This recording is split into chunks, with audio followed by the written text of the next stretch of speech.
భోజనమా? మరి మీరు ఇవాళ అసలు సరిగా భోజనం కూడా చేయలేదు. అందుకే మీకోసం జ్యూస్ తీసుకొని వచ్చాను. ఓహో, నీ కోపం వేద భోజనం చేయలేదనా? అవును అంకుల్, తన గురించి తను జాగ్రత్త తీసుకోవాలి, కానీ నా పెళ్లి గురించి ఆలోచిస్తున్నారు. పెళ్లి తర్వాత నా జీవితం బాగుండాలని కోరుకుంటున్నారు. అయితే అభి పూర్తిగా వినలేదన్నమాట. నువ్వు బావుండాలని అనుకోవడం కూడా తప్పేనా గడుగ్గాయ్? మీరు ఆరోగ్యంగా ఉంటే, సంతోషంగా ఉంటే నేను బాగుంటాను. ముందు ఈ జ్యూస్ తాగండి. తాగండి.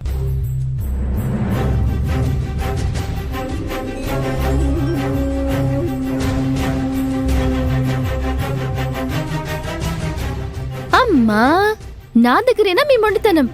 ఆరోగ్యం విషయంలో అస్సలు రాజీ పడకూడదు. నీలాంటి కోడల్ని మిస్ అయిపోయానభి. ఛ, నేనెంత అన్లక్కీ. ఏం ఆలోచిస్తున్నారు? ఎవరి దగ్గర తప్పించుకున్నా నీ దగ్గర తప్పించుకోలేను అనుకుంటుంది. అదేం కాదులే, నువ్వు నాకు అమ్మలా ప్రేమ పంచావభి. నీ రుణం ఎప్పటికీ తీరదు. అందుకే నీ పెళ్లి నేనే దగ్గరుండి ఘనంగా చేస్తాను. నా ఇంటి పెళ్లిలా చేస్తాను. నువ్వు కాదనకూడదు.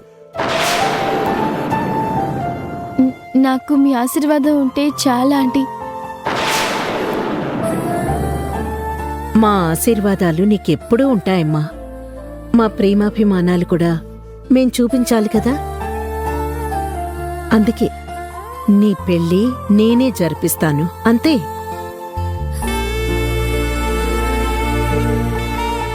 నీ మాట నేను విన్నా కదా, మరి నా మాట కూడా నువ్వు వినాలి కదా. సరే ఆంటీ, మీ ఇష్టం.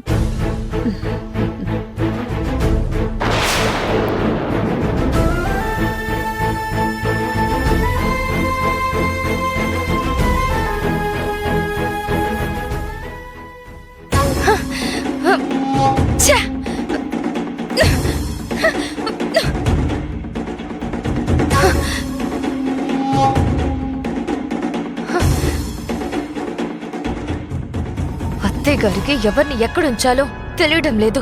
ఒక పని మనిషికి ఘనంగా పెళ్లి చేస్తానని మాటిస్తుందా? అంత అవసరమేంటి? అసలు అభి అంటే ఆవిడ గారికి ఎందుకంత ప్రేమో నాకు అర్థం కావడం లేదు. పెళ్లి ఘనంగా చేస్తాను అన్నదంటే అభికి రకరకాల నగలు కూడా కొనిస్తుందేమో. ఏంటి పెద్ద కోడల్ని, నాకు మాత్రం ఇంతవరకు ఒక డైమండ్ నెక్లెస్ కూడా కొనివ్వలేదు. ఒక వడ్డాణమైనా తీసుకోమని చెప్పలేదు. పెళ్ళప్పుడిచ్చి నగలు మెయింటైన్ చేస్తున్నాను. ఆ అభి ఇంట్లో నుంచి వెళ్ళిపోతుంది కదా, ఇంక నాకు ఏ అడ్డు ఉండదులే అని తెగ సంబరపడిపోయాను. కానీ ఏం లాభం? అది పోతూ పోతూ సగం ఆస్తి పట్టుకుపోయేలా ఉంది. ఇలానే వదిలేస్తే దాని పెళ్లికే అత్తయ్య గారు చాలా ఖర్చు చేసేటట్టుంది. ఎలాగైనా దీన్ని ఆపాలి. ఏం చెయ్యాలి? నాన్న, అభి పెళ్లికి కొత్త డ్రెస్సెస్ కొనుక్కుంటాను. నువ్వే కాదమ్ము, ఇంట్లో అందరం కొత్త డ్రెస్సెస్ తీసుకుంటాం. ఓకే? దాని పెళ్లికి వీళ్ళందరూ ఎగ్జైట్మెంట్ ఏంటో నాకు అర్థం కావడం లేదు.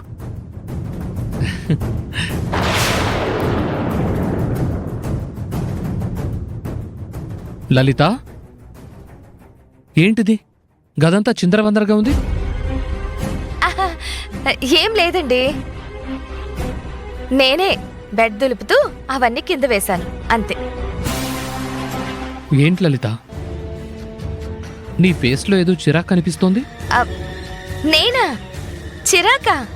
అబే అదేం లేదండి. మేబీ అమ్మ ఫేస్ చిరాగ్గా చూసి చూసి నీకు అలానే అలవాటైపోయిందేమో నాన్న. ఏయ్, ఏంటి నీ పెరికి మాటలు? ఏదో సరదాగా అనిందిలే వదిలేయ్.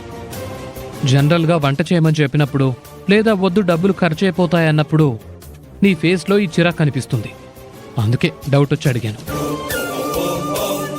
మళ్ళీ ఆస్తి గురించి దిగులు పట్టుకుందా ఏంటి నీకు? అవును, ఆస్తి గురించే ఆలోచిస్తున్నాను. లలిత, అవునండి, మీరు పాప మీరిద్దరే నాకు వెలకట్టలేని ఆస్తి. మీ గురించి కాకపోతే ఇంకెవరి గురించి ఆలోచించను?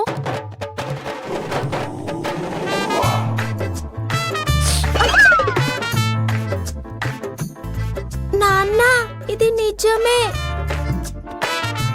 అవునమ్ము, ఇది నిజమే. ఇంక చాలండి, మీకన్నీ వెటకరాలే.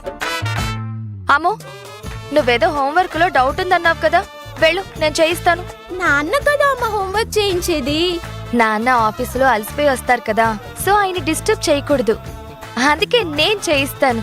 వెళ్ళు, బుక్స్ తీ.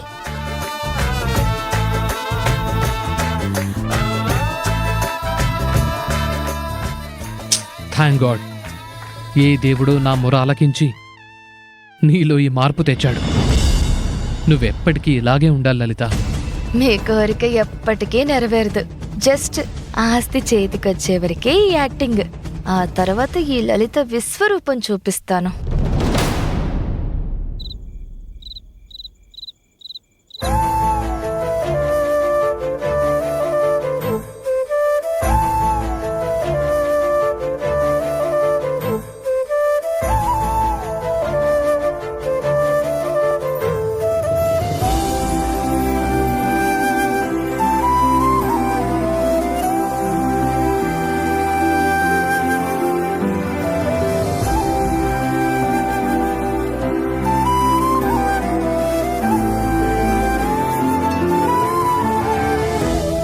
ఇన్ని రోజులు నీలోనే నా ప్రేమని చూసుకున్నాను.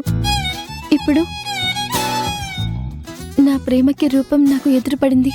గౌతమ్, నా ఇన్నేళ్ల ఎదురు చూపుకి ఆ దేవుడు పంపిన వరం.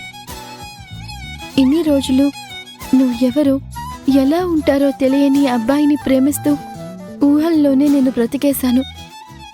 తనకి నా మీద ప్రేమ లేకపోతే ఎలా అని భయపడేదాన్ని. కానీ తనకు కూడా నా కోసం ఎంతో ఆరాటంగా ఎదురు చూస్తున్నాడు అని తెలిసాక నా అదృష్టానికి నేనే ఆశ్చర్యపోయాను. పాపం అభి జరిగేదంతా నిజమనుకుని మురిసిపోతోంది.